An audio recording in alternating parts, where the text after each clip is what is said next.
जब कोई व्यक्ति आत्महत्या करता है तो अकेले नहीं करता है, वो पत्नी को जहर देता है, फिर दोनों बच्चों को जहर देगा और फिर मर जाता है। हम सब लोग अखबार पढ़ते हैं, अखबार बंद करके फिर चाय पीकर उठ जाते हैं, पर हम कभी उस पर चिंतन नहीं करते व्यक्ति आत्महत्या क्यों कर रहा है, हमारा क्या उद्देश्य है। समस्या शिवाजी महाराज को थी, संभाजी महाराज को थी, समस्या सिंधुताई सपकाट को थी, समस्या महात्मा गांधी को थी, पर किसी ने भी आत्महत्या नहीं किया। उन सब लोगों ने समस्याओं से लड़े और आगे बढ़े।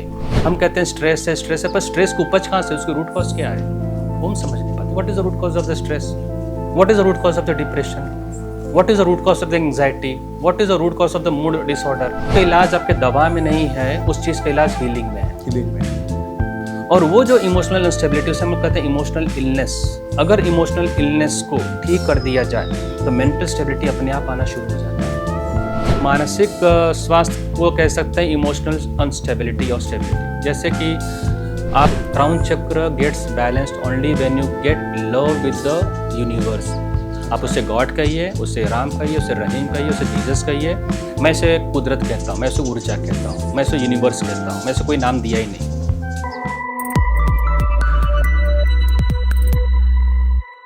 नमस्कार श्रोताओं, स्वागत है कोच किरण पाटिल पॉडकास्ट में, जहां हम बात करते हैं प्रेरणा, परिवर्तन और जीवन के सच्चे अर्थ की। Doctor Satyendra Shukla ji, founder and director Lama Fera international और सुसाइड फ्री इंडिया मिशन के प्रणेता।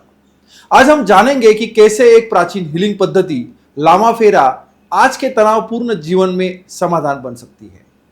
डॉक्टर शुक्ला जी, आपका स्वागत है कोच किरण पाटिल पॉडकास्ट में। सबसे पहले आप आए, thank you very much. Thank you so much sir. तो डॉक्टर शुक्ला जी, सबसे पहले जानना चाहेंगे कि आपकी आत्मिक यात्रा की शुरुआत कहाँ से हुई?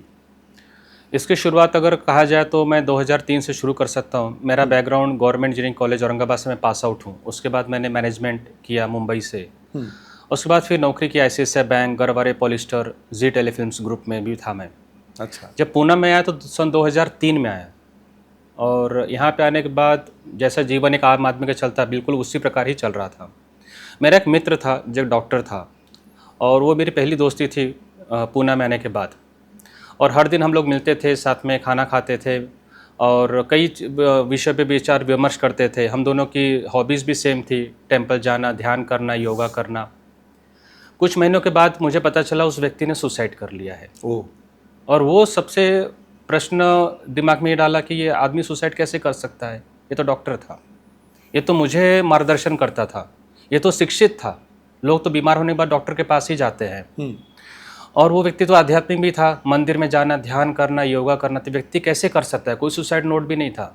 जैसे अभी हाल ही में आपको ने सुना भी होगा, सोलापुर में एक न्यूरोलॉजी डॉक्टर ने भी सुसाइड किया।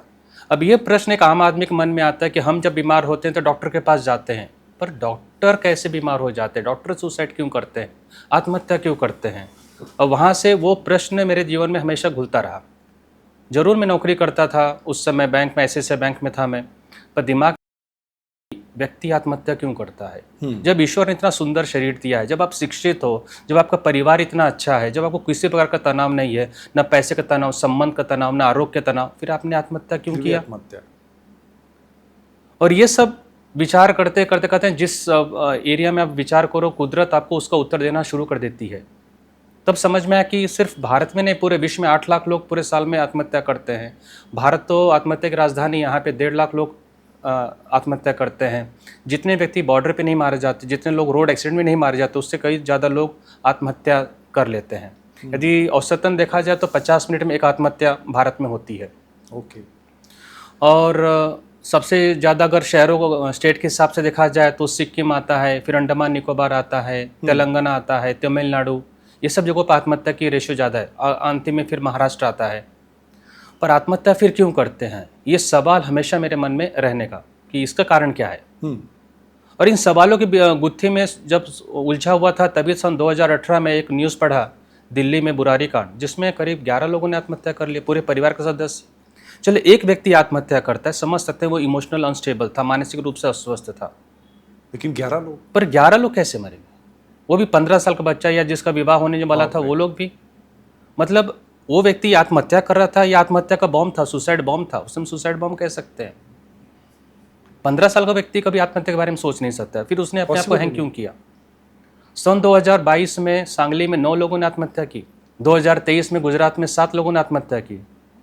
जिसमें 3 बच्चे भी थे जिनकी उम्र 8 साल थी। और अभी हमेशा आप भी अखबार में पढ़ते होंगे कि जब कोई व्यक्ति आत्महत्या करता है तो अकेले नहीं करता है, वो पत्नी को जहर देता है, फिर दोनों बच्चों को जहर देगा और फिर मर जाता है। हम सब लोग अखबार पढ़ते हैं, अखबार बंद करके फिर चाय पीकर उठ जाते हैं, पर हम कभी उस पर चिंतन नहीं करते व्यक्ति आत्महत्या क्यों कर रहा है, हमारा क्या उद्देश्य है, सरकार उसके बारे में क्या सोचती है आत्महत्या के बारे में।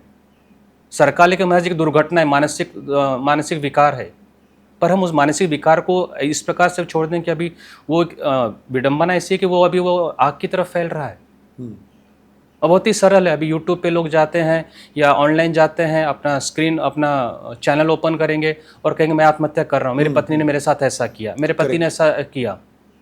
और एक व्यक्ति करता है, उसको देख के दूसरा व्यक्ति करता है, एक किसान आत्महत्या करेगा, दूसरा किसान आत्महत्या करेगा, फिर कभी उसे नाम दे देंगे हम लोग अलग अलग चीज़ों का कि उससे ये समस्या थी, वो समस्या थी। समस्या हर किसी को थी, किसी समस्या नहीं थी।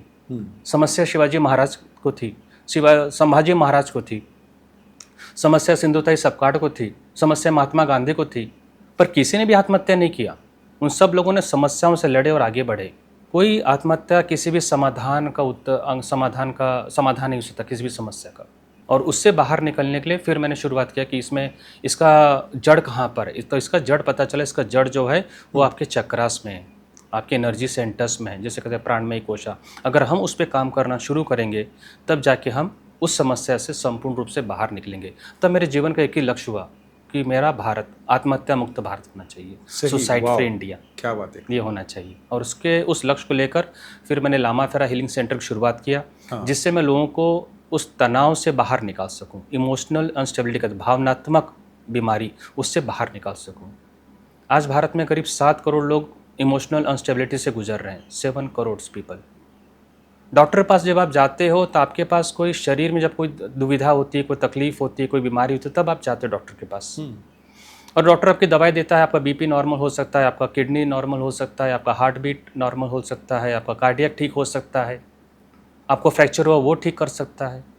फिर आप किसी मेंटल बीमारी के लिए जाते हो, कहते मुझे याददाश्त नहीं है, या मुझे पार्किंसन की शिकायत है, या मुझे सिजोफ्रेनिया है, उसके लिए भी साइकेट्रिस्ट और साइकोलॉजिस्ट होते हैं, उसी को कुछ पिल्स दी जाती है, लोग सोना शुरू करते हैं, थोड़ा सा उनके हाव भाव में परिवर्तन आता है, थोड़ा बहुत, ज़्यादा पूरा नहीं होता है। पर कभी आपने सुना है कि कोई इंसान डॉक्टर के पास गया और कहता हो कि डॉक्टर साहब मेरे अंदर आत्महत्या का विचार आ रहा है, मैं उसे कैसे ठीक करूँ, उसके लिए कोई दवा है क्या? कुछ भी दवा नहीं है। क्या कोई पेशेंट जाके कहता है डॉक्टर के पास कि डॉक्टर मेरे अंदर ईर्ष्या द्वेष बहुत है, मुझे नफरत अपनी पत्नी के प्रति, बच्चों के प्रति, उसका कोई दवा है क्या? क्या कोई पेशेंट डॉक्टर के पास जाता है, कहता है मुझे क्रोध बहुत आता है, ऐसा लगता है मैं आत्महत्या कर लूँ या किसी को मार दूँ, इससे कोई दवा है क्या? नहीं। क्या कोई इंसान डॉक्टर के पास जाता है, कहता है मेरे अंदर वासना काफ़ी बढ़ चुकी है, मैं उसे कंट्रोल में करना चाहता हूँ, मेरे लालच बहुत बढ़ चुका है, मुझे अभी परिवार के बारे में नहीं सोचता, मुझे सिर्फ पैसा चाहिए, चाहे मैं चोरी करके लाऊं, चाहे मैं सरकार से चोरी करूं, चाहे मैं इंसान से चोरी करूं, चाहे मैं खून करूं, पर मुझे पैसा चाहिए, लालच। इसके लिए भी दवा, इसके भी कोई दवा नहीं। जब ये सब बीमारी क्या है, इसे कहते हैं इमोशनल अनस्टेबिलिटी। Emotional instability. तो इसको स्टेबल कैसे किया? तो इसको जो स्टेबल किया जाता है, इसके लिए फिर लामा फेरा हीलिंग के लिए हम लोग आते हैं।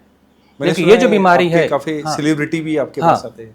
यही कारण है कि वो तनाव को हैंडल नहीं कर पाते हैं। हम कहते हैं स्ट्रेस है, पर स्ट्रेस को उपज कहाँ से, उसकी रूट कॉज क्या है, वो हम समझ नहीं पाते। What is the root cause of the stress, what is the root cause of the depression, what is the root cause of the anxiety, what is the root cause of the mood disorder. मतलब जिस चीज़ का इलाज आपके दवा में नहीं है, उस चीज़ का इलाज हीलिंग में है। और वो जो इमोशनल इंस्टेबिलिटी, उसे हम कहते हैं इमोशनल इलनेस। अगर इमोशनल इलनेस को ठीक कर दिया जाए तो मेंटल स्टेबिलिटी अपने आप आना शुरू हो जाता है। मेंटल स्टेबिलिटी जब आना शुरू होती है, उसके बाद तब आपके अंदर फिजिकल बेनिफिट आना शुरू हो जाता है, यानी कि आपका स्वास्थ्य अपने आप अच्छा शुरू हो जाता है। मतलब अगर मैं अपने क्रोध को शांत कर लूं तो मेरे संबंध अपने आप अच्छे बन जाएंगे। मेरे संबंध अगर अच्छे बन गए तो मुझे कोई व्यसन नहीं लगेगा शराब दारू सिगरेट का, क्योंकि मैं अपने परिवार में खुश हूँ, मैं अपने बच्चों से खुश हूँ, मैं अपनी पत्नी से खुश हूँ। अगर मैं अपने परिवार में खुश हूँ तो मैं बाहर में कोई अराजकता नहीं फैलाऊंगा, मैं कोई वायलेंस नहीं फैलाऊंगा, मैं किसी वायलेंस में शामिल नहीं होऊंगा। तो शुरुआत कहाँ से हुई? मैंने सिर्फ अपने क्रोध पे काम किया। एक बार मेरे अंदर से लालच एकदम कम हो जाए, मेरे अंदर लॉयल्टी बढ़ जाएगी। जहाँ पे लालच कम होता है वहाँ पे लॉयल्टी बढ़ जाती है। लॉयल्टी बढ़ जाएगी कंपनी के प्रति, कल आपका प्रमोशन आसानी से हो जाएगा। कल आप पूरे भाव से आप जिस देश के लिए काम कर सकते हैं, समाज के लिए काम कर सकते हैं, क्योंकि आपके अंदर लालच है ही नहीं। ईर्ष्या द्वेष खत्म हो जाए, अभी आपका मित्र का सर्कल बढ़ जाएगा, दोस्तों का। आपको कभी फेसबुक और इंस्टाग्राम में बैठने की जरूरत नहीं पड़ेगी, क्योंकि आपका हृदय में अब सबके लिए प्रेम और करुणा और है। भावना आ गया। तो अगर इसका देखा जाए, इसको चक्रास के ऊपर जब हम लोग बात करेंगे या समझेंगे तो हम इसे डिटेल में समझ सकते हैं कि कौन से चक्र ब्लॉक होने के बाद कौन सी बीमारी है, कौन सी तकलीफ होती है, वो हम लोग समझ सकते हैं। ओके। क्या कभी जीवन में ऐसा मोड़ आया जहां आपको खुद को हील करने की सख्त जरूरत महसूस हुई? कोविड के समय पर, हाँ। जब पूरे समय पर जब पूरा भारत बंद था, तो उस समय मेरा आईटी कंपनी भी था। मैंने सन 2006 में आईटी कंपनी शुरू किया था, सुमेरु इन्फो सिस्टम, जो अभी भी चल रहा है। Very nice. और उस कंपनी को जिस ऑफिस में था, पुणे में ही ऑफिस था, और उसके बाद फिर मैंने घर भी लिया था, जिसका इनॉग्रेशन वास्तु शांति कुछ ही महीनों में होने वाला था। ये सब बात जनवरी 2020 के आसपास की बात है। और उसके बाद फिर मुझे मोनेस्ट्री बनाने की सोचा कि मैं अगर मोनेस्ट्री बना लूँ, लामा फेरा हीलिंग सेंटर, जहाँ पे लोगों को मैं आत्महत्या से बाहर निकाल सकूँ, तनाव से बाहर निकाल सकूँ, वो उसी समय वो भी मन में चल रहा था।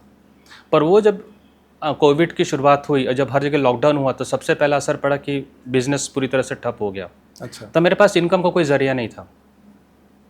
मैंने लेटर सीएम को भी लिखा था, मैंने लेटर गवर्नमेंट ऑफिसेज में भी लिखा था कि मैं इस प्रकार का मोनेस्ट्री बना रहा हूँ, जो आत्महत्या मुक्त भारत के लिए बन रहा है, तनाव से मुक्त भारत के लिए बन रहा है। मुझे किस प्रकार मार्गदर्शन मिल सकता है, सहयोग मिल सकता है, उसमें मुझे आगे मार्गदर्शन करें। पर कहते जब कोई सकारात्मक रिस्पांस नहीं मिलता है तो हमें पीछे नहीं हट सकते।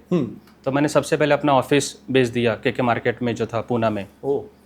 उसके बाद फिर मेरा जो घर, जिसका वास्तु शांति 1 ही महीने के बाद होने वाला था, उसे बेच दिया। वो बेचकर फिर उस पैसे से हमने मोनेस्ट्री की शुरुआत की, लामा फेरा मोनेस्ट्री। ये भारत का सबसे बड़ा लामा फेरा हीलिंग सेंटर है आज के समय पर।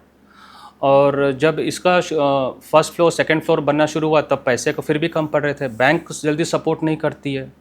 बैंक आपको सपोर्ट कैसे करेगा? अगर एक बार आप बियर का शॉप खोलेंगे या किसी अल्कोहल का भी शॉप खोलना है, फैक्ट्री खोलना है, तो बैंक आपको लोन देगी। पर अगर आप कहिए कि मुझे ध्यान केंद्र चलाना है, वो भी निःशुल्क ध्यान केंद्र चलाना है, तो बैंक भी प्रश्न करते फिर ईएमआई कैसे भरेगा, जहाँ से इसको कोई रिटर्न ही नहीं, कोई सामाजिक कार्य के लिए कैसे बैंक सपोर्ट करेगी। तो वो तनाव का समय था जहाँ पर मेरे लिए मोनेस्ट्री को संपूर्ण करना भी जरूरी था और साथ में पैसे की कमी भी थी।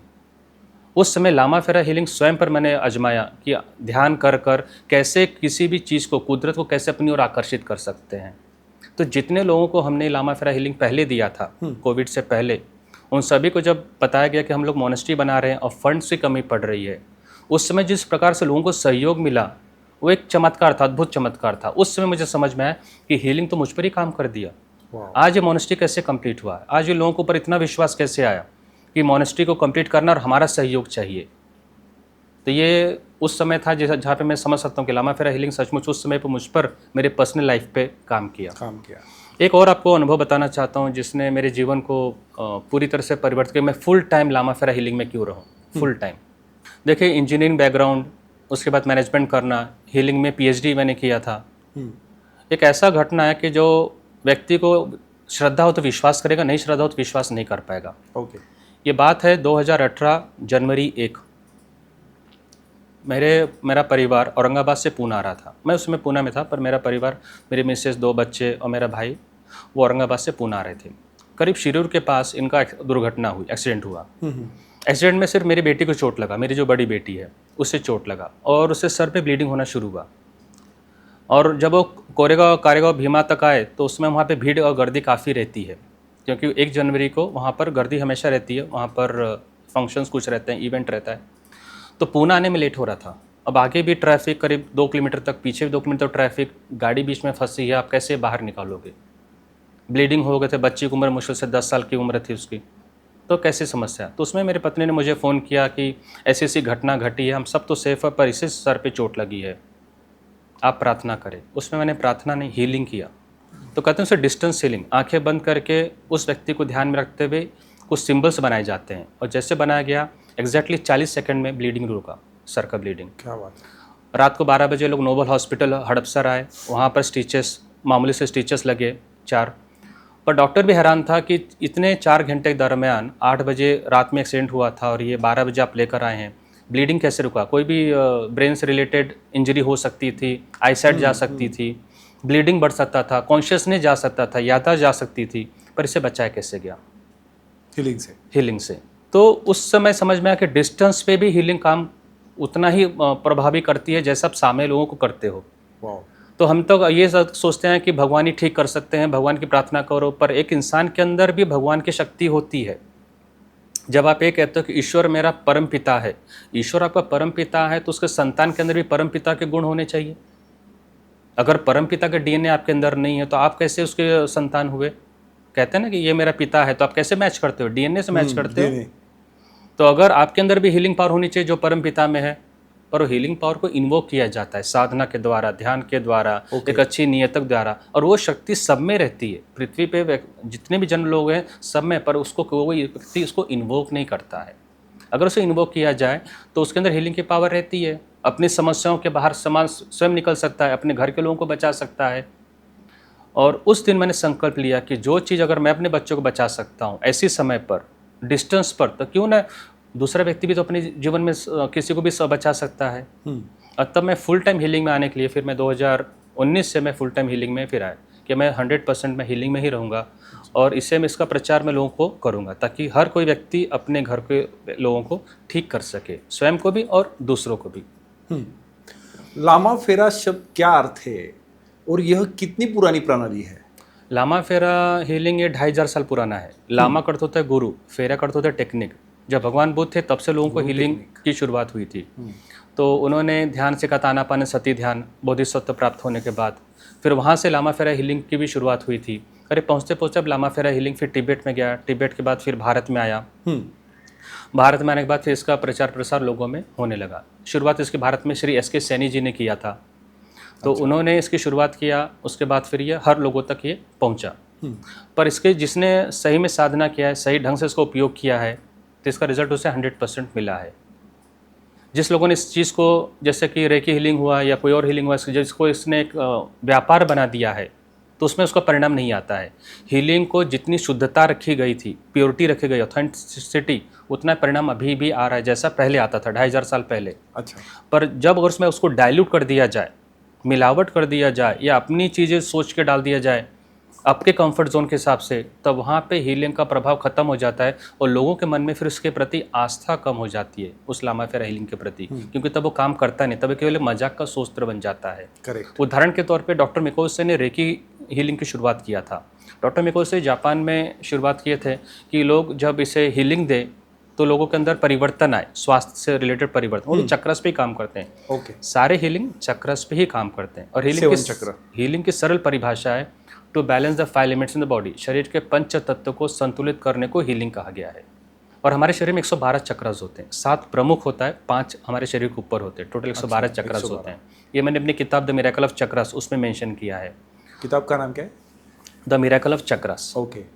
और जब रेकी भारत में आया तब लोगों को एक लेवल था, level 1, level 2, level 3, level 4, level 5। और अभी जो देखा जाए, आप 2 दिन में ऑनलाइन लेवल सीख सकते हैं, आप ग्रैंड मास्टर बन सकते हैं 2 दिन में। वहाँ पर उस चीज़ की कहते हैं कि उस चीज़ का वैल्यू ख़त्म हो गया। उस चीज़ के प्रति जो श्रद्धा थी वो समाप्त हो गई, और वहाँ से फिर हीलिंग के प्रति लोगों का विश्वास कम होते गया।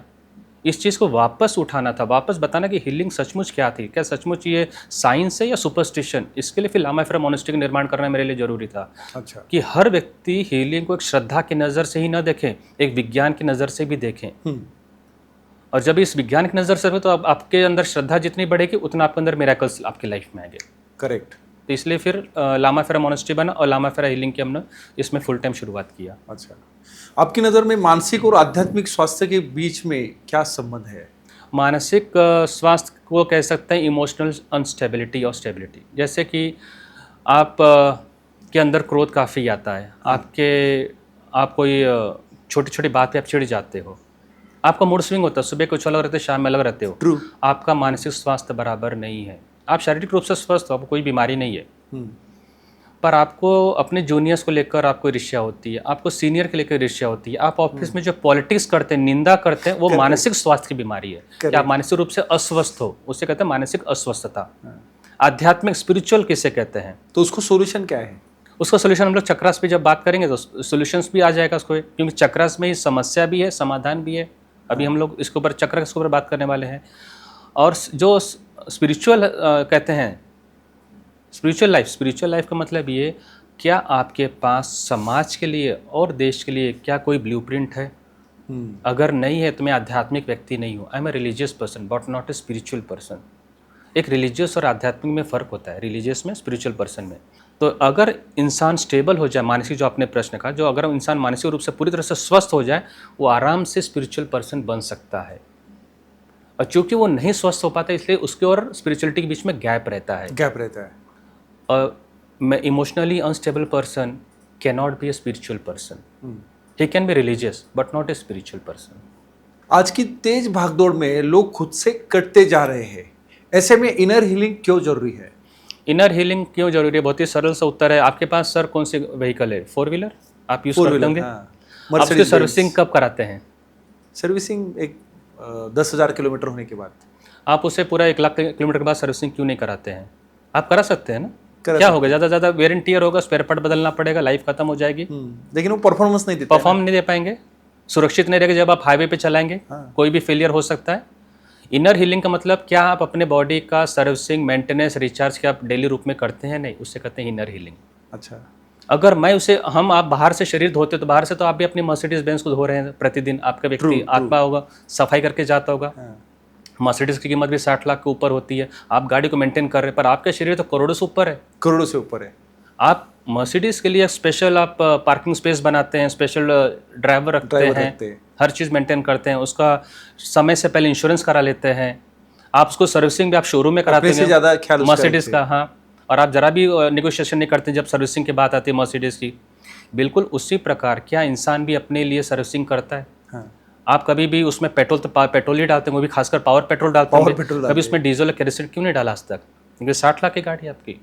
हम लोग क्या करते हैं? हम अपने शरीर में पिज्ज़ा डालेंगे, बर्गर डालेंगे, हम डाइल्यूटेड चीज़ डालेंगे, हम चाय डालें, अल्कोहल डालते हैं उसमें, हम उसमें स्मोकिंग डालते हैं। मतलब मेरे शरीर की कीमत क्या है? मर्सिडीज से कम है, पर बनाया तो वैसा ही। परमात्मा ने करोड़ों की संपत्ति दी। अगर आज मैं कहूँ कि मैं अपनी आंखें देना चाहता हूँ और आप इसके बदले में क्या ले सकते, तो कोई इंसान आंखों को एक्सचेंज नहीं कर सकता। तो inner healing in simple term is अपने अंदर कैसे खुद को मेंटेन, रिचार्ज, अच्छा, खुद को करते हैं upgrade, that is inner healing. आपके जीवन का वो पहला क्लाइंट कौन था जिसने आपको भरोसा दिलाया कि यस हीलिंग वर्क्स? वही मेरी बेटी, जिसका मैंने नाम बताया कि जो एक्सीडेंट हुआ था, जो दुर्घटना हुई थी, जिसमें उसने मुझे भरोसा दिलाया। She was my first customer जिसे कह सकते हैं, जिस पे मैंने ट्राई किया और उस पर काम किया। फैंटास्टिक। चक्र बैलेंसिंग क्या होता है? ये शब्द हम अक्सर सुनते हैं, इसकी असली समझ क्या है? चक्र मतलब होता है ऊर्जा केंद्र। उसे एनाटॉमी में, मेडिकल की भाषा में उसे ग्लैंड्स कहा जाता है। अब देखिए, हमारे शरीर में 112 चक्रास होते हैं, 7 प्रमुख होता है शरीर के अंदर, 5 शरीर के ऊपर रहता है। तो इस प्रकार से 12 प्रमुख रहते हैं। इसे एनर्जी सेंटर्स, ग्लैंड। जैसे थायराइड ग्लैंड होता है तो आपके थ्रोट चक्र को करता है बैलेंस। पेनक्रियास ग्लैंड रहता है, आपके पेट के लेवल पे रहता है। तो उस प्रकार हम लोग 7 ग्लैंड के मैं आपको शॉर्ट में, ब्रीफ में बताता हूँ। इसमें आपको सारे जीवन की समस्याओं का दर्पण मिल जाएगा। यदि इसे कोई भी समझ ले, इस 7 चक्रास को, विद इन 5 मिनट्स, तो अपने समस्याओं का समाधान स्वयं निकाल सकता है। क्योंकि इसी के अंदर ही आपके सारे दुख दर्द का कारण भी छपा है, निवारण भी छिपा है। शुरुआत करते हैं मूलाधार चक्र, जहाँ पे रीढ़ की हड्डी जब आपकी समाप्त होती है, सबसे लोएस्ट जो बेस ऑफ द चक्र जो होता है, दैट इज मूलाधार चक्र। मूलाधार चक्र अगर ब्लॉक हो जाए, अनबैलेंस हो जाए, तो सबसे पहली चीज़, इंसान कर्ज में आ जाता है, लोन पे आ जाएगा, वो डेप्ट पे रहेगा। एक लोन को भरने के लिए दूसरा लोन यूज़ करेगा, वो क्रेडिट कार्ड हमेशा यूज़ करेगा। पैसा है फिर भी क्रेडिट कार्ड यूज़ करेगा, मतलब उसके अंदर लोन की मेंटेलिटी रहेगी। और उसके पास सेविंग कम होगा। अगर कोई विद्यार्थी है तो वो अनस्टेबल रहेगा पढ़ाई लिखाई में। यह इंसान कभी भी समय का कमिटेड नहीं होता है, टाइम का कमिटेड नहीं होता है। एक अभी भी आप इससे पूछे आप कब मिलना चाहोगे, बोले 3 और 4 के बीच में आता हूँ ना। 3 या 4, वो 3 या 4 के बीच में बोल नहीं पाता है। 3 या 4 आप उसे स्पष्ट कहिए, तो मूलाधार चक्र इसका अनबैलेंस्ड है। ये व्यक्ति को घुटने का दर्द की शिकायत होना, वेरिकोज वेन्स होना, थाइस में पेन होना, खास में जॉइंट्स पेन होना, जिन्हें स्वाभाविक रहता है बायोलॉजिकली। और दूसरे लेवल पे अगर साइकोलॉजिकली देखा जाए तो ये इंसान कभी भी स्टेबल नहीं रहेगा किसी भी बिजनेस में, किसी भी जॉब पे। कभी इस जॉब पे जाएगा, कभी दूसरे जॉब पे, कभी थर्ड जॉब पे, हमेशा स्विंग करते रहते हैं। क्योंकि कहीं भी ये अपने लक्ष्य को देख नहीं पाते हैं उस चीज़ पे।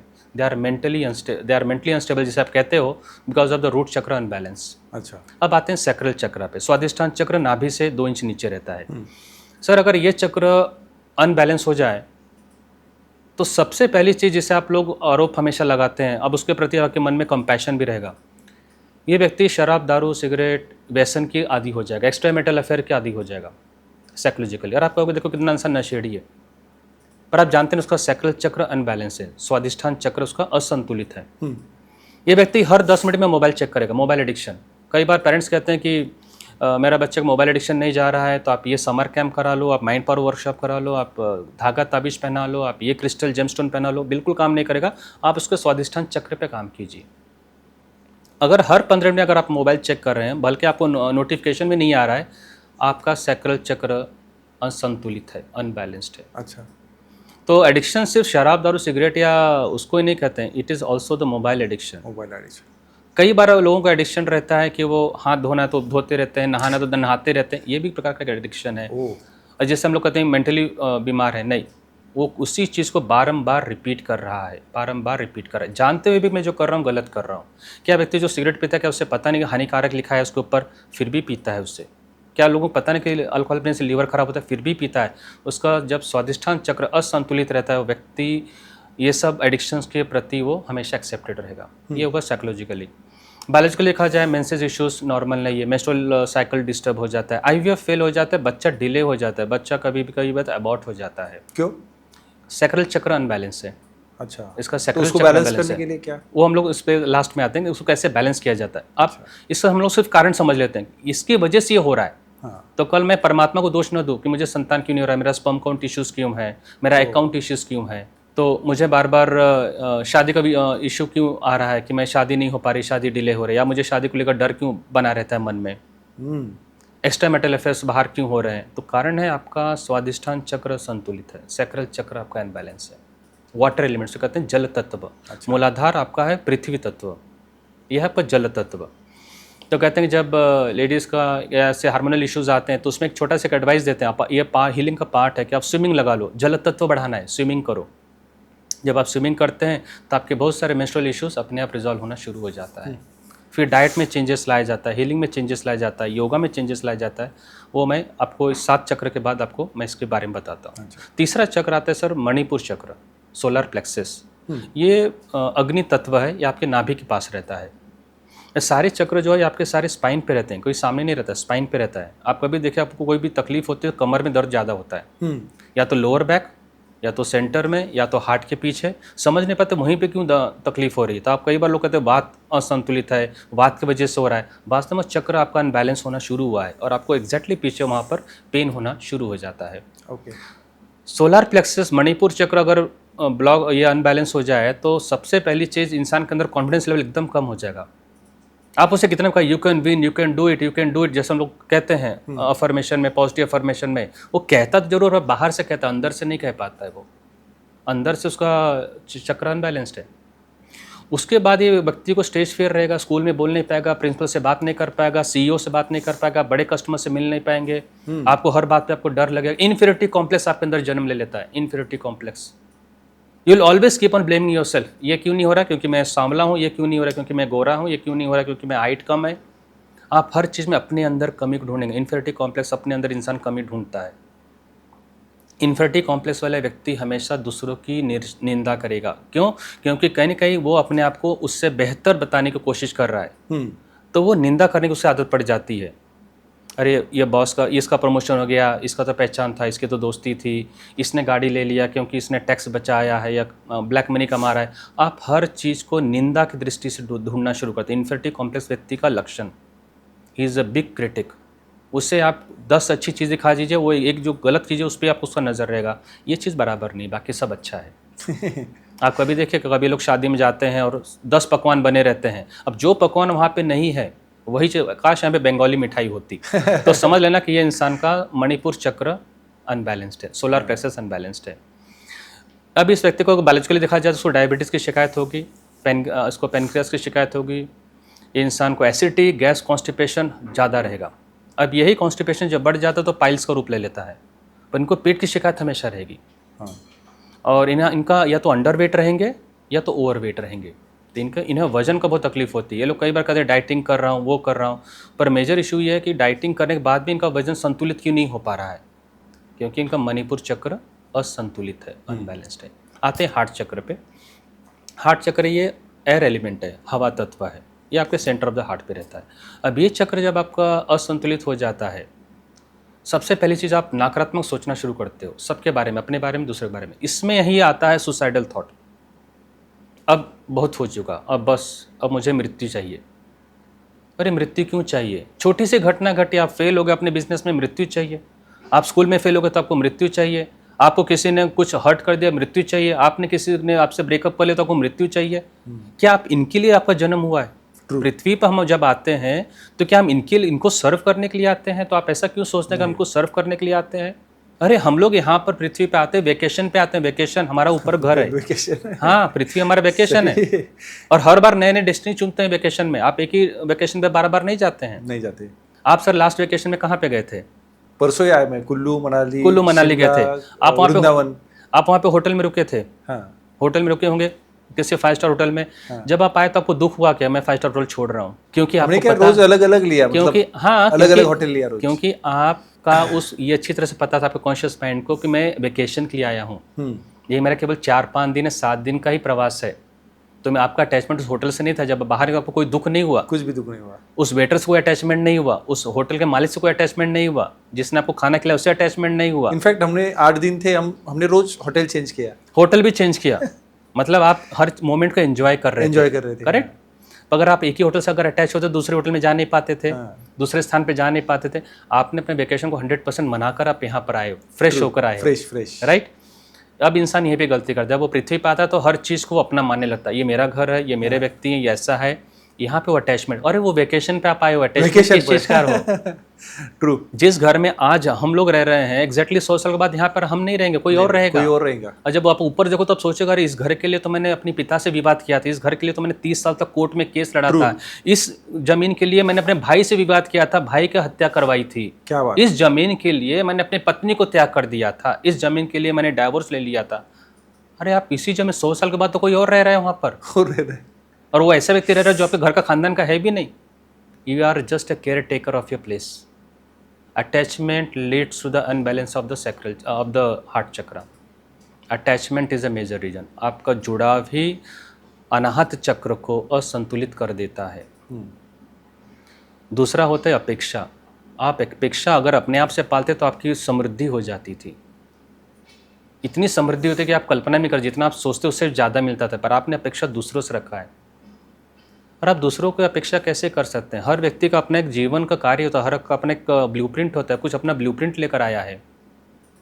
आपकी डेस्टिनी अलग है, आपका स्टेशन बाद में आने वाला है। जो व्यक्ति स्टेशन से उतर रहा है, आप उसके लिए क्यों इतना गम मना रहे हो कि आपके साथ वो मुंबई क्यों नहीं आया? अरे पूना से निकला, उसको लोनावला तक ही उसको जाना था। नहीं मेरे साथ मुंबई आना चाहिए था। तो आपका बालहट हुआ एक्सपेक्टेशन। तो expectation leads to the negative thinking. अब इन लोगों को बायोलॉजिकली देखा जाए, इनको cardiac arrest, asthma, blood pressure की शिकायत काफ़ी होती है। ये व्यक्ति को शोल्डर पेन में शिकायत होती है। अच्छा। और ये व्यक्ति घर में रहता है फिर भी अकेला महसूस करता है। और ये इंसान हमेशा प्यार को ढूंढता है। कई बार प्यार को ढूंढते ढूंढते शरीर में प्यार को ढूंढने लगता है। लोग कहते हैं कि इसके अंदर एक्स्ट्रा मेटल अफेयर आ रहे हैं या इसके अंदर वासना बढ़ रही है। वास्तव में प्यार को ढूंढ रहा है, और प्यार उसे जब मिलता नहीं तो व्यक्ति को बदलते रहता है, पर वास्तव में प्यार को ढूंढ रहा है। और प्यार उसे या तो माता पिता से मिलता है, या तो अध्यात्म में मिलता है ईश्वर से, या तो लोगों की सेवा से मिलता है। और उस चीज़ को समझने में उसका काफ़ी उम्र समय बीत जाता है। जब तक बच्चे छोटे होते हैं, बच्चों से अटैचमेंट रहता है तो बच्चों के साथ रहता है। पर जैसे वो 50 को गुजर जाता है, बच्चों को विवाह हो गया, बच्चे दूर हो गए, जब वो घर में अकेला होता है और अपेक्षा रहती है बच्चे भी मेरे साथ रहेंगे, या बच्चे मुझे ले जाएंगे, वहाँ पर असंतुलित हो जाता है उसका हार्ट चक्र। क्योंकि शुरुआत से आपने अपेक्षा रखा था उस बच्चों से, क्योंकि कभी आप ये भूल गए थे कि आप वेकेशन पे आए हो। काफ़ी अच्छा है। अब आए थ्रोट चक्र पे। थ्रोट चक्र अगर आपका असंतुलित हो जाता है, यह है स्पेस एलिमेंट। सबसे पहली बात, आप काफ़ी रूडली बात करोगे, आप हमेशा झूठ बोलोगे। नज़र में, आंखों पे देखकर भी आप झूठ बोलना शुरू कर दोगे। ये इंसान डुअल पर्सनालिटी रहता है, सामने कुछ और पीछे कुछ और। ये व्यक्ति इतनी बड़ी बड़ी बातें करेगा पर इम्प्लीमेंटेशन ज़ीरो। मैं ये कर सकता हूँ, मैं वो कर सकता हूँ, वो खुद नहीं करेगा। आप सब लोग 5 बजे उठो, वो खुद 8 बजे सो के उठेगा। जैसे हम लोग पेरेंट्स भी कहते हैं मेरा बच्चा योगा जाना चाहिए, मेरा बच्चा मेडिटेशन करना चाहिए, मेरा बच्चा जिम जाना चाहिए। अरे माता पिता क्यों नहीं करते? वो थ्रोट चक्र अनबैलेंस, असंतुलित। और फिर यहाँ पे आती है बात पेरेंटिंग की। मेरा पेरेंटिंग सक्सेसफुल क्यों नहीं होता है? मेरा बच्चा गलत राह पे क्यों जा रहा है? क्योंकि आप जो बोलते हो थ्रोट चक्र, वो आप करते नहीं हो। तो थ्रोट चक्र जिसका असंतुलित रहता है वो जो बोलता है और जो इम्प्लीमेंट करता है दोनों में विरोधाभास होता है। विशुद्धि चक्र, थायराइड की समस्या होना, शोल्डर पेन होना, इन्हें रूट कैनल होना, दांतों का दर्द होना, इन्हें काफ़ी स्वाभाविक होता है। और ये व्यक्ति को थायराइड खासकर लेडीज़ में हो जाता है। थायराइड क्योंकि ये अपनी भावनाओं को एक्सप्रेस नहीं कर पाती, दबाती हैं उसे। भावना क्यों दबाती हैं? कहीं आप बुरा ना मान जाओ, कहीं आप मुझे डाइवोर्स न दे दो, कहीं ब्रेकअप न हो जाए, कहीं झगड़ा ना हो जाए। पर उस भावना को दबा के आपको मिला क्या? थायराइड की समस्या। थायराइड मिलने के बाद फिर आप थायराइड की दवा लेते रहिए। दुनिया का कोई डॉक्टर आपको थायराइड, बीपी या अस्थमा इस सबको ठीक नहीं कर सकता, कॉन्स्टिपेशन है सबको, उससे कम कर सकता है, उससे कंट्रोल में ला सकता है, पर ठीक नहीं कर सकता है। किसी चीज़ को मैनेज करना, किसी ठीक को ठीक करने, दोनों चीज़ें अंतर होती है। हीलिंग ठीक करता है, दवा मैनेज करता है। सर दर्द हुआ, सिम्टम इमीडिएटली 10 मिनट के अंदर क्रोसिन या पैरासीटामोल से कम हो जाएगा। बुखार हुआ, डोलो 650 लिया, एकदम मैनेज हो जाएगा। पर क्या बुखार को हमेशा के लिए मिटा सकते हो? यस, पॉसिबल है। पर यह बात कहाँ हमें पता है कि कैसे वो पॉसिबल है? सर्दी क्या हमेशा के लिए जा सकती है? यस, पॉसिबल है। पर हम उतना ही बात करेंगे जितना किताबों में लिखा रहता है मेडिकल के। कभी उस वहाँ पे तो बात कीजिए ना जो किताब के परे है। जब आप किताब के परे बात करते हैं तो समझ लेना कि आप सही में बात कर रहे हैं। तो थ्रोट चक्र वाला व्यक्ति जिसको संतुलित रहता है काफ़ी वो बैलेंस्ड रहता है। What ever he says he acts, what ever he thinks he says and he acts. और यही बात उदाहरण के तौर पे महात्मा गांधी जी के बारे में बताना चाहता हूँ। एक बार एक लेडी उनके पास आई अपने बच्चों को लेकर, मेरा बच्चा शक्कर बहुत खाता है और आप इसका छुड़वा दीजिए। बापू ने कहा ठीक है, 7 दिन के बाद आओ, मैं छुड़वा दूंगा इसका शक्कर।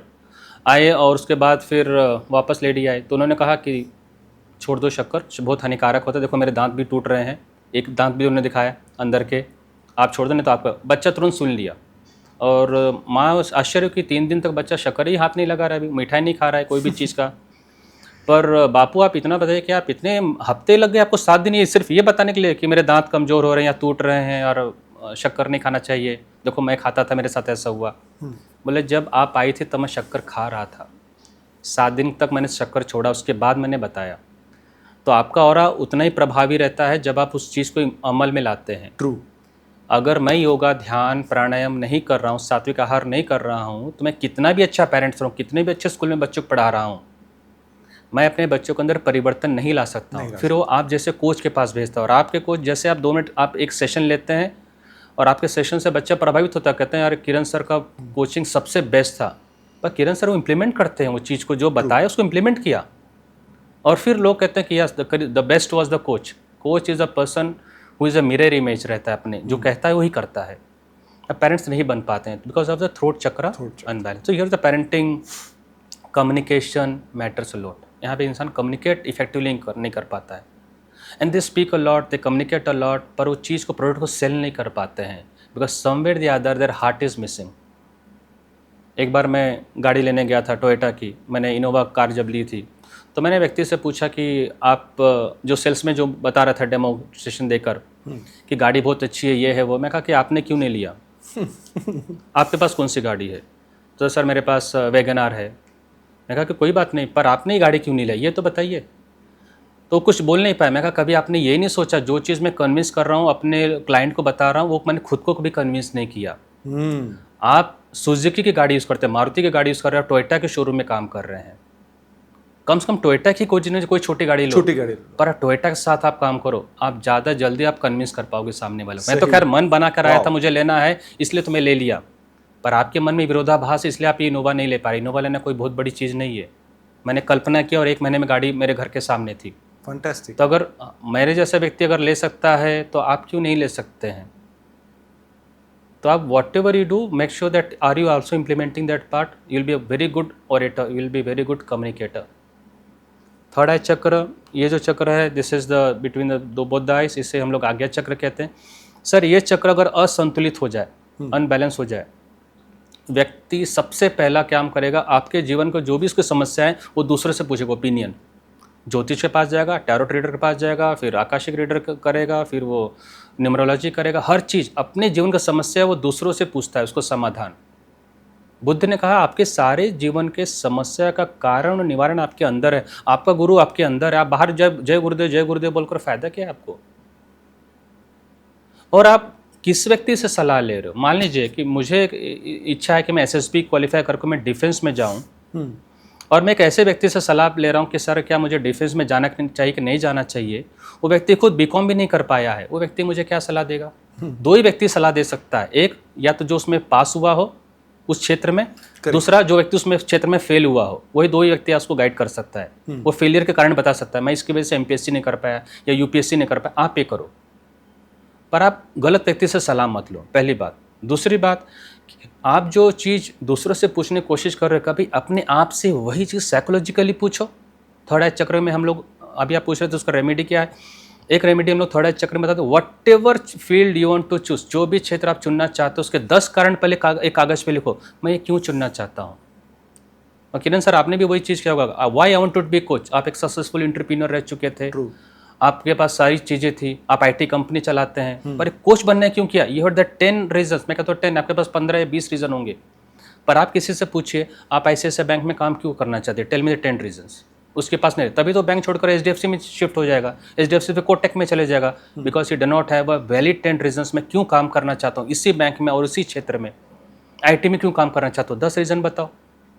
जब लोग आते हैं कि विवाह के लिए कुंडली मुझे मैच करना, मैं सॉरी कुंडली हम लोग मैच नहीं करते हैं, पर आपको मैं बताता हूँ इस लड़की से शादी क्यों करना चाहते हो, 10 रीज़न बताओ। उसके पहले ये बताओ शादी क्यों करना चाहते हो, वो तो 10 रीज़न बताओ। जब आपको यही नहीं पता कि मैं शादी करने के 10 कारण क्या है, इस लड़की से ही क्यों करूँ उसके 10 कारण क्या है, तो आपका डाइवोर्स फिर कभी नहीं होगा। अगर आपको पता चल जाए कि 10 रीजन्स आई हैव, आपका डाइवोर्स कभी भी नहीं होगा। You should have, that is known as clarity of the life. मैं अगर हीलिंग मानना चाहता हूँ, I should have 10 reasons healing मानना चाहता हूँ। और दूसरा और अंतिम सवाल जो हमेशा कहता हूँ लोगों को, थर्ड आई चक्र को से संबंधित है, क्या अगर मैं आपको सवाल पूछता हूँ कि अगर आपको मैं 10 जन्म मिले तो 10 जन्म में आप क्या फील्ड प्रीफर करेंगे, which field you will prefer as a profession, कौन सा क्षेत्र आप चुनेंगे? जो मुझे अच्छा लगता है, जो अभी का जो कोचिंग आप कोच करते हैं, business coaching, right, you are the right person. आप अपने क्षेत्र में सही और आपको इसमें सफलता निश्चित मिलेगी। अगर मुझे कहा जाए 10 जन्म में, मैं 10 जन्म में हीलिंग ही करूँगा। मैं नहीं कहूँगा मुझे व्यापार करना है या मुझे मुकेश अंबानी बनना है, नहीं, या मुझे कोई इंजीनियरिंग का काम करना है। हालांकि मेरा इंजीनियरिंग बैकग्राउंड है, पर मैं इंजीनियरिंग सेकेंड टाइम नहीं बनना चाहता हूँ। बिल्कुल उसी प्रकार अगर आप ये सोचेगा आप जो प्रोफेशन कर रहे हो, अगर वो 10 जन्म में भी वही करना चाहोगे, आपका पैशन और प्रोफेशन मैच है। जिसका पैशन और प्रोफेशन मैच रहता है वही ये उत्तर देगा। You are the right means you are the right. जब मैं हीलिंग क्षेत्र में, तभी लोगों ने कहा इंजीनियरिंग किया है, एमबीए किया है, पीएचडी किया, और ये क्या कर रहा है, ये तंत्र मंत्र, ये कोई पूजा पाठ, ये प्रीस्ट वाला काम। मैं कहा सॉरी, इन सब की डेफिनेशन आपकी 5 साल में चेंज हो जाएगी। और आज जर्मनी से मेरे पास कस्टमर आते हैं हीलिंग सीखने के लिए, लंदन में आते हैं, मॉरिशस से आते हैं, मेरे पास फॉरेन कस्टमर्स की ज़्यादा है। क्यों आते हैं? क्योंकि उन्हें कहीं साइंस कन्विंस हो चुका है कि this is not a superstition, this is not any tantra mantra, this is not any ritual, this is a science beyond science. 7वां चक्र जो प्रमुख होता है सर के ऊपर, अगर ये चक्र अनबैलेंस हो जाए तो इंसान को अल्जाइमर, डिमेंशिया, याददाश्त की शक्ति चली जाती है। ये इंसान मूड स्विंग होता है, इससे कई बार डुअल पर्सनालिटी, दो तीन चीज़ें दिखना एक साथ शुरू कर देती है। और ये व्यक्ति कभी भी, सबसे खास देखिए, ये व्यक्ति कभी भी ध्यान नहीं करता है। आप इसे ध्यान करने के लिए बैठेंगे भी तो व्यक्ति के मन में हजारों विचार आएंगे। इसका क्राउन चक्र असंतुलित है। ये व्यक्ति को जिम कह दीजिए जिम करेगा, योगा कह दीजिए योगा करेगा, रनिंग कह दीजिए रनिंग करेगा। ये व्यक्ति को कह दीजिए कि आपको वेट लिफ्टिंग करना, वो भी करेगा। Swimming, yes I can do it, और परफेक्ट भी हो जाता। पर उसे कहिए बस केवल 10 मिनट तक आंखें बंद करके थॉटलेस आप बैठे रहो, वो भी रोज बैठो, एक दिन नहीं, रोजाना बैठो। मन को कंट्रोल नहीं कर पाता, आपके विचारों को कंट्रोल आप नहीं कर पाते हैं, इसलिए आपके डेस्टिनी आपके कंट्रोल में नहीं रहती है। और बस यही व्यक्ति, और ऐसे व्यक्ति 90% में आते हैं जिसका क्राउन चक्र संतुलित रहता है, कि ये लोग मेडिटेशन नहीं कर पाते हैं। अगर मेडिटेशन करना शुरू कर दें तो इनकी ऊर्जा, इनकी फ्रीक्वेंसी कुदरत के साथ अपने आप मैच हो जाता है, फ्रीक्वेंसी अलाइन हो जाता है। अभी आपने एक रेडियो रखा 93.5 FM और सामने टावर अगर 93.5 FM का है आसपास रेडिएशन, तो आपका म्यूजिक चलेगा। पर अगर टावर ही नहीं है तो मतलब फ्रीक्वेंसी मैच नहीं हो रही है। मेरा आपका मोबाइल रेंज में, इसलिए हम लोग बात कर पा रहे हैं। मोबाइल में रेंज ना हो तो मेरी शरीर जो परमात्मा ने बनाया, अगर वो कुदरत के रेंज में नहीं है तो मेरी विश पूरी नहीं होती है। तो second thing is your wish gate delayed. तो लोग कहते हैं ना कि मैं भी मंदिर में जाता था, ये भी मंदिर में जाता, पर इसने सुसाइड कर लिया, इस इंसान ने सुसाइड नहीं किया, इसकी विश क्यों नहीं पूरी हुई?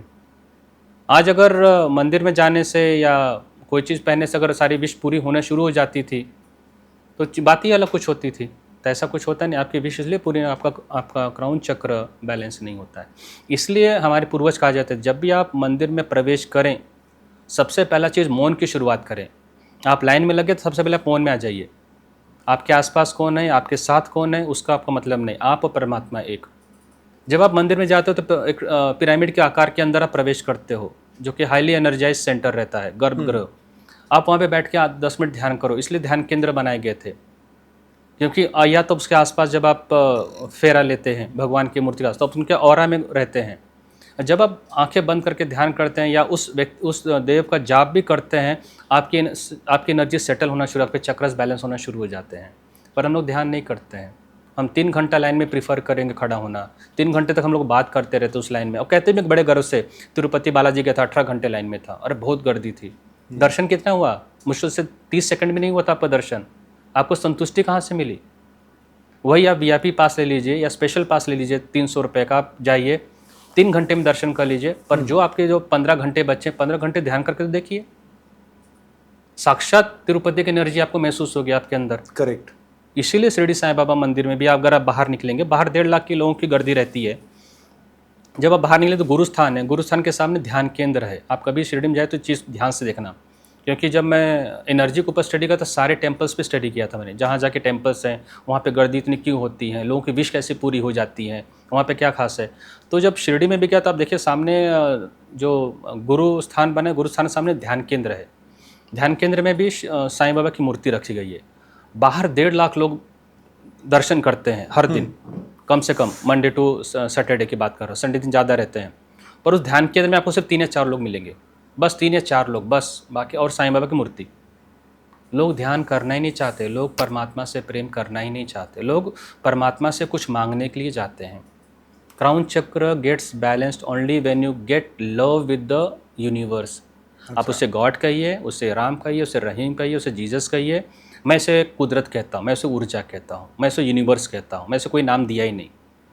तो आप उसके साथ तभी जुड़ सकते हैं जब आपके विचार और उसके विचार सेम हो, जब उसकी आदतें और आपकी आदतें सेम हो, तब आपके विश बिफोर टाइम मैनिफेस्ट होता है। तभी मॉनेस्ट्री बन पाया, क्योंकि मैंने पूरा क्राउन चक्र पे काम किया। समय कम है, फ्लोर बन चुके हैं 2, पैसे कम पड़ रहा है, तो करूँ तो क्या करूँ? ध्यान में ईश्वर को, परमात्मा को जागृत करना ही पड़ता है। और उसे लॉ ऑफ अट्रैक्शन नहीं कहते। लॉ ऑफ अट्रैक्शन का अधूरा है। आप अफर्मेशन दीजिए, I have become rich, you will never become rich by saying I will become a rich. You start behaving, thinking and acting like a God and will become a rich. मुझसे कोई व्यक्ति पूछता है कि sir मैं लखपति कैसे बनूं या मैं लोन से बाहर कैसे निकलूं। मैं कहा किस भगवान को आप मानते? चलो एक भगवान का नाम बता दो। बोले साईं बाबा को मानते हैं। साईं बाबा के काकड़ आरती कितने बजे होती है? ब्रह्म मुहूर्त में 4:30 के आसपास होती है। तो 4:30 बजे आपके गुरु उठ जाते हैं, आरती शुरू हो जाती है। और आप कितने बजे उठते हो? आप 8-9 बजे। आप साईं बाबा से प्रेम करते हो? नहीं करते हो। साईं बाबा का दूसरा गुण क्या था कि साईं बाबा जो भी भिक्षा लेकर आते थे, उनके साईं चरित्र में लिखा है, तो उस द्वारका माई में बनाते थे और सबको बांटते थे। आप कितने लोगों को आप डोनेशन करते हो? आप कितने लोगों को आप चैरिटी करते हो? आप कुछ नहीं करते हो। तो आपके अंदर साईं का गुण तो आया ही नहीं, साईं चरित्र का गुण तो आया नहीं, तो कैसे वो बैलेंस होगा? चक्रा बैलेंस कैसे होंगे आपके? That is the case. तो इस प्रकार से चक्रा की कारण है और इसका सॉल्यूशन फिर हीलिंग में आ जाता है। हीलिंग में आ जाता है। इसका हीलिंग में जैसे आप हम लोग हीलिंग करना शुरू करते हैं, ये चक्र से अपने आप संतुलित होते हैं। उसके बाद फिर नियम बताए जाते हैं। Healing is not just drawing a symbol on the chakras. Healing has component of yoga, healing has component of diet, healing has component of meditation, healing has component of the donation, charity. मंदिर में जो चीज़ करते हैं that is known as donation. उससे आप आभार प्रकट किया ईश्वर को, उसने मुझे दिया, मैंने भी डाला। पर जो आप समाज के लिए करते हो, अनाथ आश्रम, वृद्धाश्रम, गौशाला, एनवायरनमेंट के लिए, स्ट्रीट एनिमल के लिए, that is a charity. Charity से ब्लेसिंग आती है, ब्लेसिंग से आपका क्राउन चक्र आपका संतुलित हो जाता है। Very nice. बहुत अच्छा, आपने बहुत सब चक्र बता दिए।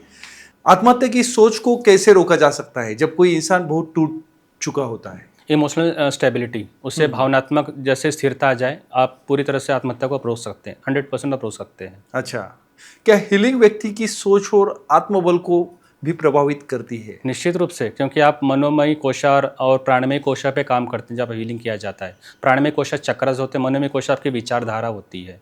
तो इन दोनों चीज़ों पर जब काम किया जाता है तो 100% इंसान अपने चीज़ों को संतुलित कर सकता है, अपने विचारों को, अपने जीवन को भी। ओके, आपने अब तक कितने लोगों को आत्महत्या के विचार से बाहर निकाला है? 2000 से ज़्यादा। क्या बात है, बहुत पिछले अच्छा। 2016 से हमने शुरू किया है, 2025 से 2000 लोगों से ज़्यादा लोग इससे बाहर निकल चुके हैं, नकारात्मक विचारों से, आत्महत्या के विचारों से, और अपना जीवन अच्छे से जी रहे हैं। सभी का टेस्टिमोनियल और फीडबैक हमारे वेबसाइट पर भी है, रिव्यू पर क्या भी है। वेबसाइट है आपका? lamafera.com। लामाफेरा.com। हाँ। Very nice. लामाफेरा के जरिए रिलेशनशिप इश्यूज भी हील हो सकते हैं क्या? बिल्कुल, जैसे मैंने अभी चक्रस के बारे में बताया कि आपके अनाहत चक्र ही रिलेशनशिप इशू है। अगर मैं इसको हील कर सकता हूँ तो ठीक हो जाएगा। उदाहरण के तौर पे इस पे योगा भी सिखाया जाता है, चक्रा योगा उसे कहते हैं, वो हम लोग सिखाते हैं। उसके बाद चक्रा के प्राणायामा हैं और चक्रा के मंत्र हैं। जब आप ये करते हैं तो आपके सारे चक्र बैलेंस होते हैं, जिसमें हार्ट चक्र भी बैलेंस हो जाता है। और अपने आप ये फिर आपके लाइफ में रिलेशनशिप को सबसे पहले ठीक करेगा। शुरुआती आपके हार्ट चक्र से होती है। अच्छा, क्या इस तकनीक को सीखना आम इंसान के लिए भी संभव है? सबसे सरल बनाया है इसे हमने। पिछले 10 साल के मेरे रिसर्च में मैंने इसको इतना सरल बनाया कि कोई भी व्यक्ति अगर हीलिंग लेना है तो 3 घंटे के अंदर हीलिंग ले सकता है। उससे हम लोग चक्रा की योगा, चक्रा मेडिटेशन, चक्रा प्राणायाम बता देंगे और उसके बाद उसे चक्रा का ध्यान सिखा देते हैं हीलिंग करने के बाद। तो व्यक्ति अपने आप संतुलित होगा। कोई व्यक्ति सीखना चाहता है तो 1 दिन में ही सीख सकता है, उसे 2 दिन भी रुकने की जरूरत नहीं है। सुबह 9 बजे आएगा, शाम के 5 बजे तक वो लामाफेरा हीलिंग सीख सकता है। सीखने के बाद वो अपने ऊपर, अपने परिवार पर या अपने कस्टमर पर वो हीलिंग दे सकता है। इसमें बस 5 नियमों का पालन करना पड़ता है। स्नान, ध्यान, दान, ज्ञान और अन्न। स्नान मतलब सुबह 6 के पहले की स्नान की आदत डालनी चाहिए चक्र को बैलेंस करने के लिए। अभी आपके उत्तर मैं बता चक्र को कैसे बैलेंस किया जाता है। स्नान अगर सुबह 6 बजे से पहले करें पूरे 365 दिन, मंडे टू फ्राइडे नहीं। ध्यान हर दिन 20 मिनट का ध्यान सुबह और शाम में। ध्यान कैसे करना चाहिए वो हम लोग लमक्रिया ध्यान के द्वारा सिखाते हैं कि अगर वो लमक्रिया ध्यान किया जाए तो चक्रास आराम से बैलेंस हो जाते हैं। वो 20 मिनट किया जाता है सुबह शाम में। तीसरा होता है ज्ञान। ज्ञान मतलब होता है कि बुक्स का रीडिंग करना। अभी हम लोग मोबाइल पे जो रीडिंग करते हैं या फेसबुक पे जितना हमारा टाइम जाता है स्क्रीन टाइम, अगर हम किताब पढ़ना शुरू करें, जो आप अच्छी तरह जानते हैं किताब से बढ़कर कोई नहीं है, तो किताब में आदत डाल के कम से कम मुझे 50 पन्ने तो रोज़ पढ़ने ही हैं। उसके बाद होता है दान। दान मतलब कि आप समाज के लिए कितना कर रहे हो। आपके इनकम का 10% हिस्सा अनाथाश्रम, वृद्धाश्रम, गौशाला में निश्चित रूप से हर 1 तारीख को जाना चाहिए, कभी का बात नहीं। एक बार मंदिर में दे या न दें वो आपकी इच्छा है, आपका आभार प्रकट कर रहे हैं। मैं भी मंदिरों में देता हूँ, पर जब तक आप सोशल चैरिटी में देते हो तब तक आपको आशीर्वाद नहीं मिलता है। यहाँ से आपको आशीर्वाद मिलना शुरू होता है। और अन्न का मतलब होता है नेचुरोपैथी डाइट, सात्विक आहार। यानी कभी भी आप भोजन करें तो 8 बजे ब्रेकफास्ट में केवल फल लीजिए, 11 बजे का आपका लंच होगा, नॉर्मल लंच होगा जिसमें स्पाइसी चीज़ें नहीं होगी, नॉनवेज नहीं होगा। 7 बजे के आसपास आप डिनर लीजिए। जब आप 16 घंटे की फास्टिंग करते हैं, शाम में 7 से लेकर सुबह 11 तक, और आप बीच में फल ले सकते हैं सुबह उठने के बाद, तो आपके सारे इश्यूज, बॉडी के टॉक्सिन्स अपने आप ठीक होना शुरू हो जाते हैं। ये 5 नियम होते हैं हीलिंग में जो लोगों को बताया जाता है, जो लोग फॉलो करते हैं। अच्छा, आप अपने ISO सर्टिफाइड हीलिंग सेंटर में किस तरह की ट्रेनिंग देते हैं? इस प्रकार की उसमें हम लोग योगा की ट्रेनिंग दिया जाता है, मेडिटेशन ट्रेनिंग दिया जाता है, लामाफेरा हीलिंग कैसे सिखाया जाता है, लामाफेरा के अलावा रेकी सिखाया जाता है, और अभी नया जो शुरू हुआ किया गर्भ संस्कार वो भी हम लोग सिखाते हैं। प्रेग्नेंट लेडीज़ के लिए 9 मंथ तक के लिए गर्भ संस्कार भी सिखाया जाता है, जो कि ऑनलाइन होता है। तो कोई भी व्यक्ति ऑनलाइन गर्भ संस्कार ले सकता है, ऑनलाइन योगा सीख सकता है, ऑनलाइन मेडिटेशन सीख सकता है। पर जब उसे सीखना होता है लामाफेरा, सिर्फ लामाफेरा और रेकी, तो उसे मोनेस्ट्री में आना कंपलसरी है। लामाफेरा मोनेस्ट्री वो ऑनलाइन नहीं सिखाते हैं। अच्छा, क्या आपके अनुभव में हीलिंग हमेशा इमीडिएट रिजल्ट देती है? हीलिंग इमीडिएट कैसा होता है कि आप सब उसमें 2 चीज़ होता है, intention of the giver and the faith of the receiver. पहला चीज़ ये नियम होता है। अगर आपके अंदर फेथ है ही नहीं और आप मुझे पूछो डेमो दिखाइए हीलिंग का, तो मैं डेमो नहीं दिखा सकता, आपके अंदर फेथ नहीं है, आप ट्रायल ले रहे हो। दूसरा है कि जो मैंने आपको 5 नियम बताया, स्नान, ध्यान, दान, ज्ञान, अन्न, अगर आप इस नियम का पालन नहीं करते हो तो ये हीलिंग आपको डिले होता है या तो नहीं भी काम करता है। और जो व्यक्ति इस 5 नियमों का पालन करता है उसे रिजल्ट 21 डेज के अंदर ही महसूस हो जाता है। मैं तो कहता हूँ 7 दिन आप करके देखिए, 7 दिन में आपको फ़र्क पड़ जाता है। फैंटास्टिक।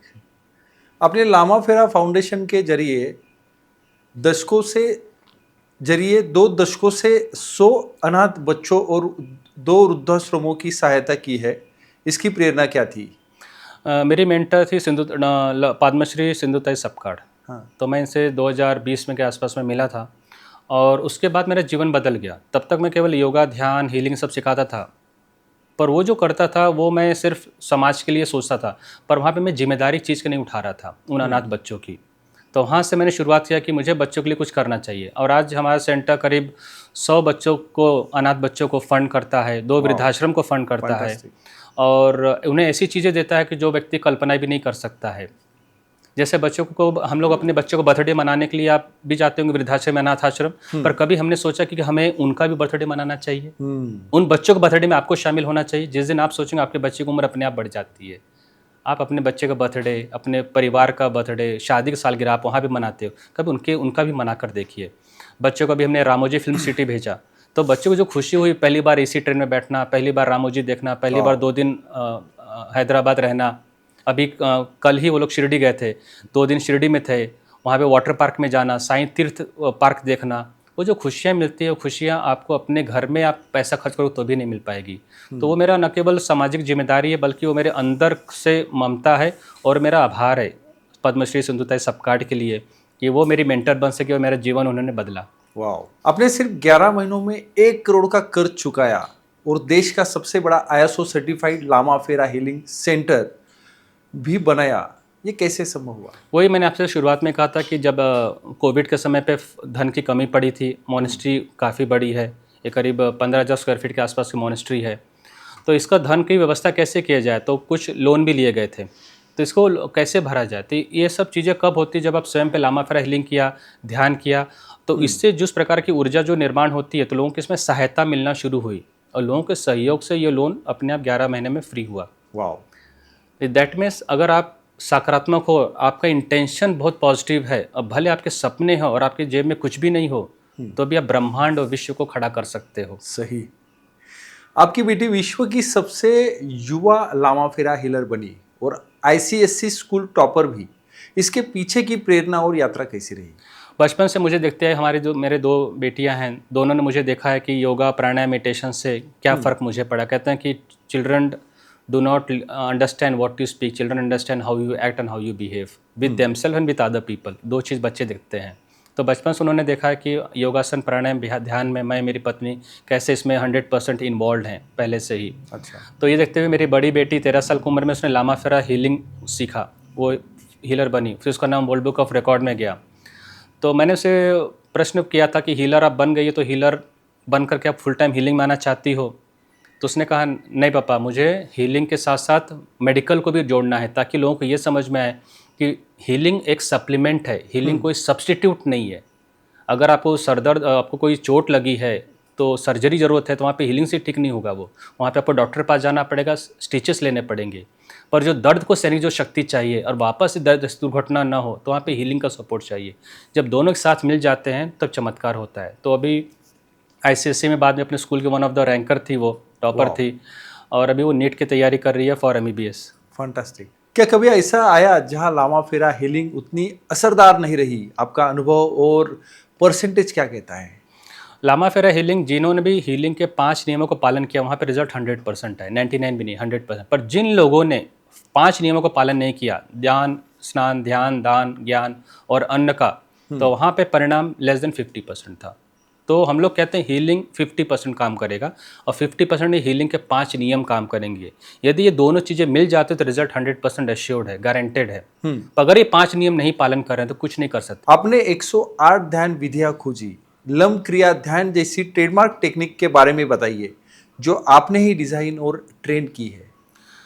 देखिए, इतने सारे मेडिटेशन जब मैं पिछले 10 साल से करता हूँ, तो ऐसे ऐसे मेडिटेशन बनाए जो 2 मिनट का मेडिटेशन हो, 5 मिनट्स का, 10 मिनट का, किसी कॉर्पोरेट्स के लिए, कभी छोटे बच्चों के लिए, कभी स्कूल के लिए, सबके लिए मैंने ध्यान बनाया। प्रेग्नेंट लेडीज़ के लिए, औरतों के लिए, आप रेलवे स्टेशन पे भी बैठ के ध्यान कैसे करना है, एयरपोर्ट पे ध्यान कैसे कर सकते हैं, इस प्रकार के टोटल 108 ध्यान विधियाँ हमने बनाई है। इसमें जो सबसे प्रमुख ध्यान विधि है जो हम लोग हीलर्स को सिखाते हैं, वो है लम क्रिया ध्यान। ये कॉपीराइटेड है और ट्रेडमार्क है। अच्छा। तो इस चीज़ की खासियत ये है कि आप इसको इससे करते ही आपके सारे चक्रस बैलेंस होना शुरू हो जाते हैं इंस्टेंटली। आप 90 डेज़ के अंदर आपके पूरे चक्रस 100% बैलेंस्ड हैं। ये करने के बाद आपके लाइफ में फाइनेंशियल ग्रोथ, रिलेशनशिप, हेल्थ तो होता ही है, स्पिरिचुअलिटी काफ़ी हो जाती है। और न केवल फिर आपके पास जीने का एक गोल रहता है, आपके पास जीवन का पर्पस रहता है। पर्पस रहता है। मकान लेना गोल हुआ, कार लेना गोल हुआ, शादी करना गोल हुआ, पर आत्महत्या मुक्त भारत करना पर्पस हुआ, स्ट्रेस फ्री भारत बनाना पर्पस हुआ, वायलेंस फ्री भारत बनाना पर्पस हुआ। आपके पास एक पर्पस मिल जाता है लाइफ का, और वो पर्पस मिलता है लम्ब क्रिया ध्यान जब आप करते हैं तो। आपके सेंटर को अनुशासन के लिए जाना जाता है। पिछले 9 वर्षों में आपने केवल एक ही लामाफेरा टीचर बनाया, ऐसा क्यों, जब दूसरे सेंटर में 24 घंटे में कोर्स पैकेज बेचते हैं? मैंने पहले कहा कि ये मेरा पैशन है, कोई मैंने इसे कभी व्यापार बनाया नहीं। जिस दिन ये हीलिंग मेरे लिए व्यापार बन जाएगा, उस दिन ये मेरी हीलिंग की पावर भी समाप्त हो जाएगी। तो इसका जो भी मानधन मिलता है, मैं चाहे हीलिंग से चाहे योगा से, ये पूरी तरह से जाता है अनाथ आश्रम और वृद्धाश्रम के बच्चों के लिए। तो इसमें हम उसी को चुनते हैं जिसने साधना बराबर की है, जिसके अंदर जो 5 नियमों का पालन करता है, जो पूरी तरह से समाज के लिए समर्पित है, उसी को हम ग्रैंड मास्टर बनाते हैं। इसलिए पूरे 8 साल में सिर्फ एक ही हमने ग्रैंड मास्टर बनाया है।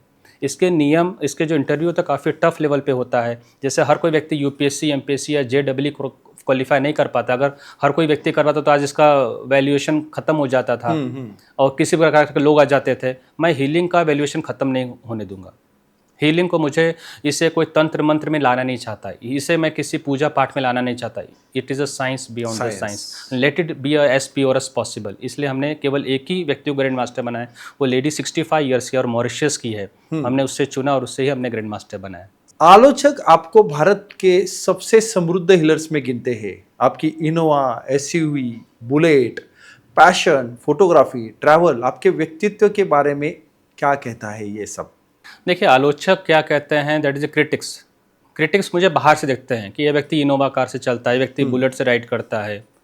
आप जो देख रहे हो वो एक अर्ध सत्य है, पर दूसरा सत्य आप क्यों नहीं देखते हैं कि ये व्यक्ति अगर इनोवा कार से चलता है या high standard of life maintain करता है तो उसके पीछे भी क्या कारण हो सकते हैं। सबसे पहले मैं प्रेरणा बनना चाहता हूँ उन सब लोगों के लिए जो व्यक्ति हमारे पास हीलिंग के लिए आते हैं। वो सब पैसे के लिए संघर्ष करते हैं, वो लोग भी किसी तकलीफ से गुजर रहे हैं। क्या उन्हें आप सपना नहीं दिखा सकते जब आपके पास खुद नहीं है? तो नंबर दूसरी बात की, जब एसयूवी लिया है, इनोवा लिया है, तो उसके पीछे भी कि जब मैं किसी तीर्थ यात्रा में जाता हूँ तो वृद्ध को लोगों को लेके जाकर, जिनके आज बच्चे साथ में नहीं है, तो उन्हें तीर्थ यात्रा कौन कराएगा? अगर आज उनके बेटे होते थे तो क्या उन्हें दर्शन नहीं कराते थे? क्या उनकी इच्छा नहीं होती कि हम लोग सिटी बस से या किसी नॉर्मल बस से न जाते किसी लग्जरी गाड़ी में जाएं? उस उद्देश्य के लिए मैंने इनोवा कार लिया। यह है दूसरा पहलू जो व्यक्ति नहीं जानता है और जो मुझे बताने की कोई ज़रूरत भी नहीं है। बुलेट मेरा चलाना शौक है क्योंकि मेरा राइडिंग पैशन है। जब तक मैं 10 जगह पे जाऊंगा नहीं, दुनिया देखूंगा नहीं, तो कैसे मैं आगे बढ़ूंगा? मैं स्क्रीन टाइम मेरा न के बराबर रहता है, मोबाइल के ऊपर मेरा कोई इंटरेस्ट रहता नहीं है, तो फिर मैं देखूं क्या? तो दुनिया देखने की मेरी इच्छा है, इसलिए मैं बुलेट राइडिंग करता हूँ। आपको भारत का भविष्य कैसे दिखता है अगले 20 वर्षों में, और आप उसमें आपकी क्या भूमिका मानते हैं? 20 वर्ष के बाद भारत में एक सचमुच एक सबसे बड़ी क्रांति आएगी। जैसे लोग मोबाइल के बारे में विश्वास नहीं करते 40 साल पहले कि मोबाइल आ सकता है, पर आया किसी व्यक्ति के विचार से। तो जो आज मैं देख पा रहा हूँ शायद कोई और नहीं देख पा रहा होगा। 20 साल के बाद इस बात को नोट किया जाए, रिकॉर्ड किया जाए, लिखा भी जाए, हर हॉस्पिटल में हीलिंग सेंटर होगा। भारत के हर हॉस्पिटल, जैसे अभी यूएस में भी ऑपरेशन से पहले भी लोग रेकी हीलिंग दिया जाता है, हर हॉस्पिटल में हीलिंग सेंटर होगा। नंबर दूसरा, हर स्कूल में ध्यान कंपलसरी रहेगा। जैसे पीटी पीरियड रहता है, जैसे कोई दूसरे सब्जेक्ट के विषय रहते हैं। हर कॉर्पोरेट ऑफिस में पहले मेडिटेशन लिया जाएगा। तो इसी प्रकार जैसे हॉस्पिटल में हीलिंग केंद्र अगर खुलना शुरू हो गया तो डॉक्टर पेशेंट को ट्रीटमेंट से पहले भी हीलिंग दे सकते हैं और बाद में भी हीलिंग ले सकते हैं। पेशेंट पर रिजल्ट बेहतर आएंगे। जैसे आयुर्वेदा, यूनानी या होम्योपैथी होता है सप्लीमेंट के रूप में, not as a substitute. Number दूसरा, जब स्कूल में ध्यान लेना शुरू करेंगे, हर एक लेक्चर की तरह, पीरियड की तरह, केवल 10 मिनट तक बच्चे आत्महत्या करने से बंद हो जाएंगे, जो हर 50 मिनट में एक विद्यार्थी आत्महत्या कर रहा है। तीसरा, जब कॉर्पोरेट्स में मेडिटेशन आ जाएगा तो ये सुसाइडल थॉट्स कम्प्लीटली बंद हो जाएगा, स्ट्रेस लेवल कम हो जाएगा और एडिक्शंस कम हो जाएंगे। ये 3 चीज़ तो निश्चित रूप से परिवर्तन भारत में आना ही अगले 20 सालों में। दोस्तों, डॉक्टर शुक्ला जी की कहानी हमें सिखाती है कि हीलिंग सिर्फ एक प्रक्रिया नहीं बल्कि जीवन के हर पहलू को फिर से जीने की एक कला है। लामाफेरा केवल ऊर्जा का प्रवाह नहीं बल्कि आत्मा का स्पंदन है जो हर जख्म को छू सकता है। हम उन्हें धन्यवाद देते हैं कि उन्होंने अपने अनुभव हमसे साझा किए। अगर आप या आपका कोई अपना किसी मानसिक संकट से जूझ रहा है, याद रखिए आप अकेले नहीं हैं। हीलिंग एक रास्ता है जो आपके सपने पूरे कर सकता है, आपको समृद्धि दे सकता है, आपको सक्सेस कर सकता है। और अगर आपको हीलिंग सीखना है तो नीचे दिए हुए नंबर पे आप कॉल कर सकते हैं।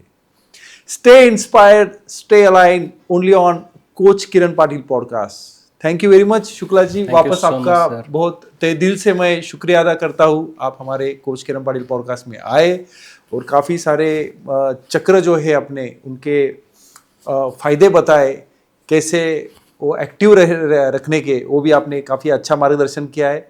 और मैं चाहता हूँ आप वापस हमारे स्टूडियो में आए और हमारे पूरे दर्शकों को गाइडेंस कीजिए। Thank you so much, Kiran Thank sir. you. Thank you so much. God bless you in abundance.